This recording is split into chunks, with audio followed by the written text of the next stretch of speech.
तो ये 2 जिलों की बात हो रही है, ये 2 जिलों के पन्ना और छतरपुर जिलों की बात, जिसमें कैन बेतवा लिंक परियोजना मुख्य परियोजना है, जिसे हम लोग पिछले 5 साल से सरकार से कुछ कहने की कोशिश कर रहे हैं और नहीं सुन रहे हैं, तो थोड़ा अपने तरह से लोकतांत्रिक तरीकों से उसमें विरोध करने की प्रयास कर। इसके साथ साथ मझगांव मध्यम सिंचाई परियोजना है जो पन्ना जिले में है, रुंज डैम है जो पन्ना जिले में है, और कैन बेतवा जो है वो पन्ना और छतरपुर दोनों डिस्ट्रिक्ट में है, और एनटीपीसी है जो छतरपुर जिले में है, और नैगवा लघु सिंचाई परियोजना है जो भी छतरपुर जिले में। इसका इम्पैक्ट है वो काफ़ी बड़ा है। 50,000 आबादी है जो सरकार की गलत नियम और नीति और नीयत के कारण अभी जो है अपना घर से बेघर हो गई है। उसके जल जंगल जमीन आजीविका चले गए। इस बारिश भरे मौसम में उनके पास घर नहीं है, तो वो किसी तरीके से अपने घर कहीं ना कहीं इस नुकसान के बाद भी बना रहे हैं। एक नदी को जोड़ रहे हैं, दूसरी नदी में ले जा रहे हैं, कैन नदी को ले जा रहे हैं, बेतवा में डाल रहे हैं। इसमें 21 आदिवासी बहुल्य सिर्फ गांव कैन बेतवा में जा रहे हैं। यहाँ पर 46 लाख पेड़ भी हैं, क्योंकि पन्ना रिजर्व टाइगर है, ये देश का सबसे तेजी से बढ़ता हुआ रिजर्व टाइगर। 2009 में यहाँ कोई टाइगर नहीं थे, लेकिन यहाँ अभी 100 से ज़्यादा टाइगर हो गए हैं। 46 लाख पेड़ हैं जो बुंदेलखंड के फेफड़े कहलाते हैं। कैन नदी है जो पूरी बुंदेलखंड की जीवनदायिनी नदी है, और इसमें कई इलीगल तरीके से इस चीज़ को बढ़ाया जा रहा है। कांग्रेस के समय में जयराम रमेश जी जब 2011 में इस पे रोक लगा दी थी, क्योंकि इसके भयंकर पर्यावरणीय विनाश हो रहा है। अभी जब से ये नई गवर्नमेंट आई, मोदी गवर्नमेंट, तो इसने तेजी से इसमें एटलीस्ट इसमें सुप्रीम कोर्ट में भी केस चल रहा है और एनजीटी में भी केस चल रहा है। इसकी फॉरेस्ट की तो आपकी जो जमीन जा रही है जी, टोटल कितने एकड़ जा रही है? टोटल जो है 11,500 एकड़ जमीन जो है इसमें जा रही है। कितने लोगों की है वो? इसमें वो कह रहे हैं कि 7,000 परिवार हैं। ये करते क्या है लोग?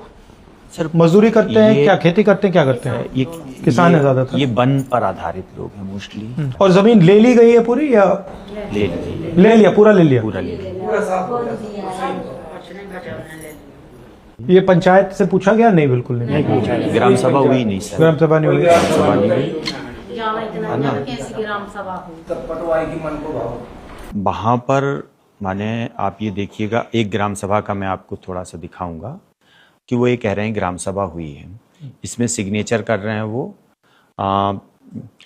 ये एरवार जी के सिग्नेचर हैं, जबकि ये डेट जो लिखे हैं 17 फरवरी 2022, जबकि वहाँ इलेक्शन जो हुआ था वो 7वें महीने में हुआ था, 8वें महीने में, और ये अगस्त में 15 अगस्त के बाद इन्होंने चार्ज लिया था। ये 6 महीने बाद ये आए हैं, लेकिन इसमें सिग्नेचर जो जिस डेट में है इस डेट में ये थे भी नहीं। तो ये फुल फर्जी, जिस आदमी का अंगूठा लगता है उसके भी दस्तखत कर रखे, ये सब अधिकारियों ने बना रखा है। ना किसी को फॉरेस्ट राइट एक्ट मिला, ना किसी को भूमि अर्जन कानून 2013 का पालन हुआ। ये सेंट्रल एम्पावर्ड कमेटी की रिपोर्ट कह रही है कि ये प्रोजेक्ट वाइबल नहीं है। जितने लोगों को पानी की आप बात कह रहे हैं, बिगर लोगों को विस्थापित किए 40 लाख पेड़ काटे बिना भी आप पानी दे सकते। ये कितने रुपए का प्रोजेक्ट है? ये 44,605 करोड़ का प्रोजेक्ट है सर। लोगों के जब घर मकान छीनने पड़ते हैं, 2-2, 5-5 हज़ार पुलिस आके और पूरे मकान एकदम बुलडोजाइज कर देती है। हम लोग आवाज़ उठाते हैं, 300 से ज़्यादा लोगों के ऊपर केस दर्ज हैं, चाहे वो दिव्या हों, 8 से ज़्यादा केस इनके ऊपर हैं, चाहे वो चूरा दादा हों, चाहे ये सब लोग हों। ये है, और लाइट काट देते हैं। इनके गांव में 2 साल से लाइट नहीं है। तो मुझसे क्या चाहते हो आप? न्याय चाहते हैं भाई साहब, बच्चों के लिए खाने के लिए वो लोग जमीन दें, मकान के लिए दें, और जैसे जंगल है वैसे जंगल दें, नहीं तो नदी का पानी भी तो चाहिए। तो आपकी जमीन इन्होंने ले ली है मगर आपको कोई जमीन नहीं दी? नहीं, कैसे हो सकता है? मकान के लिए भी नहीं दी। कंपनसेशन दिया? दिया कंपनसेशन दिया 12.5 लाख रुपए कंपनसेशन। 12 लाख में भाई साहब जमीन लेंगे, फिर मकान बनाएंगे। 3 चीज़ें आपसे चाहते हैं। एक तो ये कि आप इसे संसद में मजबूती से ये सवाल उठाएं। दूसरा ये कि हम लोग वहाँ पर जो इस लड़ाई को लड़ रहे हैं लोकली, मतलब हम लोगों के ऊपर पुलिस और ये सब के बहुत केसेस और ये सारी चीज़ें कर रही है ना। अत्याचार बहुत हो रहा है लोगों पे, कहीं लाइट काट दी जा रही है, मकान गिरा दिए जा रहे हैं, ये सारी चीज़ें। तो इन सारी चीज़ों पर भी बात हो, और आप वहाँ पर हम लोग जब आंदोलन करेंगे तो हम चाहते हैं कि एक बार आप भी वहाँ पर, क्योंकि ये एक बड़ा मुद्दा है। हमको पुलिस वालों ने 10 किलोमीटर दौड़ाया था 50 जनानियों को।